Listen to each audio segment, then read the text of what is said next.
Powered by the Montana Television Network. This is Montana This Morning from Montana's news leader.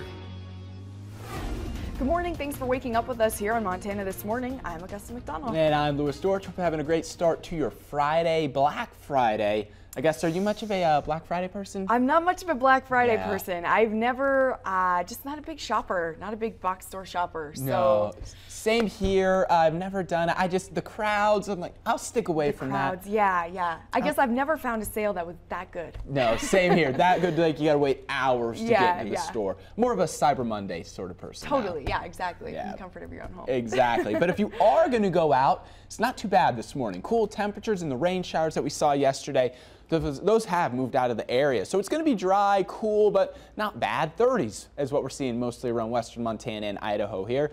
37 in Missoula, Hamilton, Polson, Seeley Lake, 32 Phillipsburg, 39 Sula and Kalispell.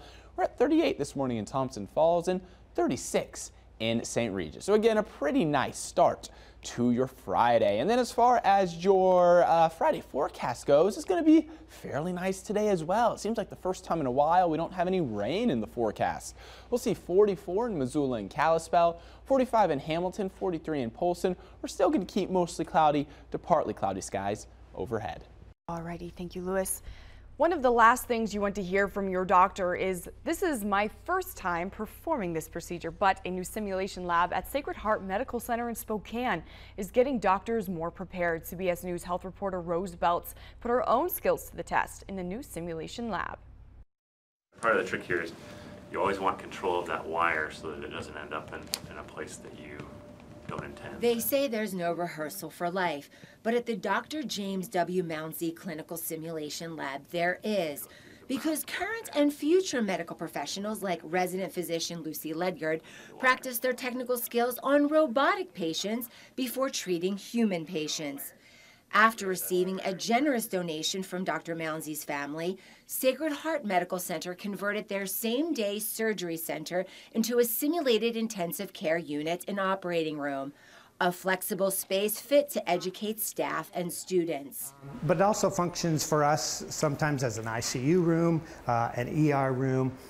Once a month, physicians, including internal medical specialist Dr. Amy Eddy and clinical coordinator Wade Scholes, create real-life, hands-on, high-pressure patient scenarios using mannequins to train current and new hospital staff. We go over how to run a code, how to place a central line, how to use the ultrasound to identify vessels and access them, go over other procedures like arterial line placement and thoracentesis and paracentesis.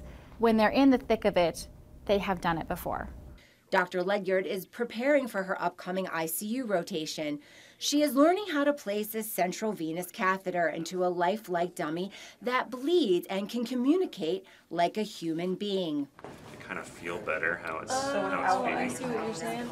Placement of this long, flexible tube that is used to give medications, fluids, and nutrients over long periods of time is a routine procedure but can be difficult in an emergent situation. Whereas in the real life situation, you know, you're getting that line in and you're worried about things like bleeding and the time of it. Whereas here we can stop and adjust halfway through to make sure that we're getting the techniques right. And improved clinical success results in safety for patients. One, I think it's really good that we're not expecting our resident physicians and medical students to learn on real people for the first time they do their procedures. Historically, medicine has been see one, do one, teach one. Of course. And I think that's probably not the best for our learners and certainly not best for our patients. All of the robotic patients are named, kept warm, and treated like human patients, including this tiny simulated mother-baby unit, 28-week-old mannequin Lily. We never want to lose sight of the fact that every mannequin here represents a human life. Good performance here, saving the mannequin, absolutely can translate into saving a life of a human. Dr. Ledyard feels more confident treating her patients now. I think once you get into the ICU, you know, it's such a high-stress environment that being able to do it here and just knowing the steps and the mechanics in a very controlled, low-stress environment, I think will make the day very easy when I get to the ICU to have to do it. Let's do it. As a cardiovascular perfusionist, I also have to recertify and complete life support training skills every 2 years. The staff at Sacred Heart let me put my skills to the test.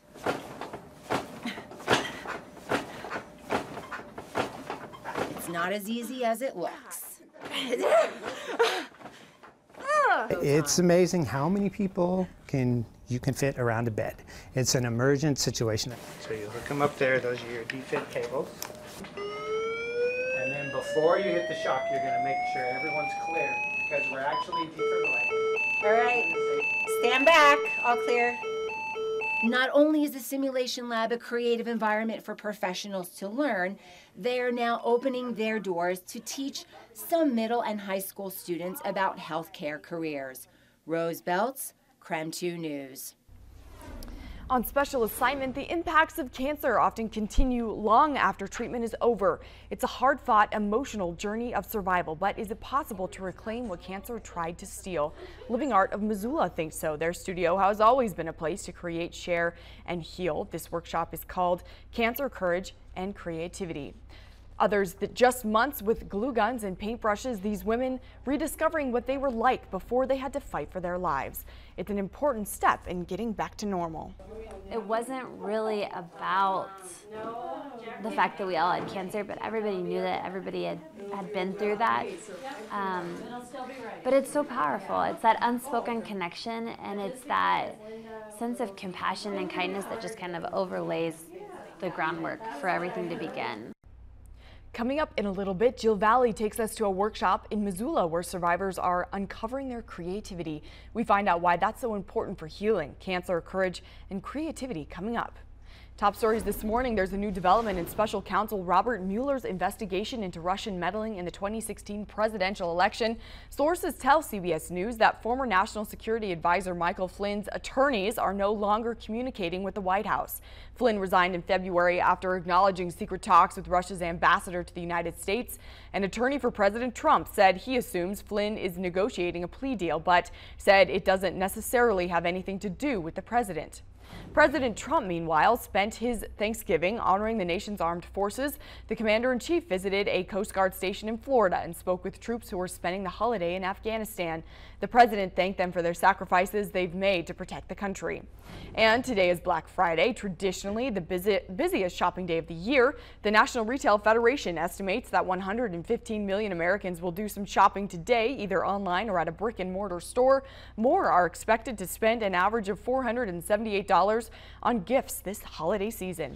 For everybody going out this morning, Louis Storch has what you can expect. Louis. All right, thank you, Gusta. Good morning, everyone. Overall, not a bad morning. I know if you are going out, a lot of you have gotten out early this morning, but if you're still planning on getting out, it's going to be pretty cool out there. 30s, upper 30s, so not bad. A light jacket's all you need, and those rain showers that we saw yesterday have moved out. Now, yesterday morning, those rain showers with some sun peeking through the clouds give us a lot of rainbow pictures, some really nice pictures sent in to us.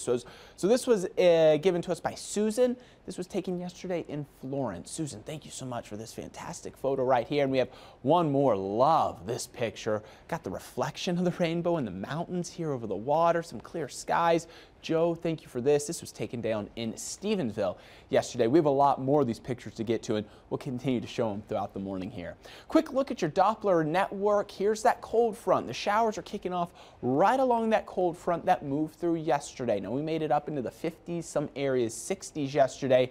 Behind this front, much cooler, upper 30s, lower 40s. Now we're going to see clouds still today, mostly to partly cloudy, but we are going to see a dry Friday. It's going to be dry tomorrow as well, and then we're going to bring in another system on Sunday. So let's go ahead and time out the next couple days for you here using our Future Track satellite and radar.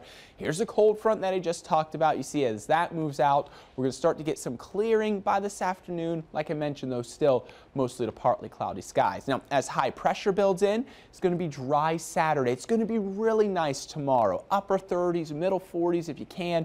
Try to get out and enjoy these temperatures. We are going to see partly sunny skies in the forecast for Saturday.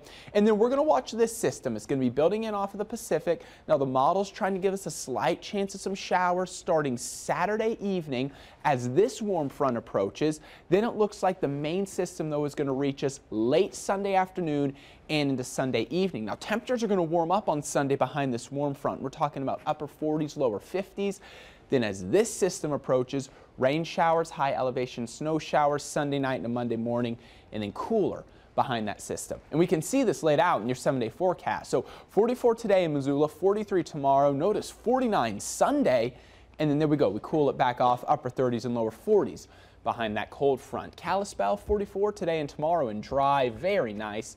We're going to bring in rain showers Sunday afternoon, 41 Monday. Same thing for Hamilton, 50s on Sunday in that warm front. Then again, upper 30s and lower 40s behind the cold front starting next week. Alrighty, thank you, Lewis. Montana This Morning continues right after this break. We'll be right back.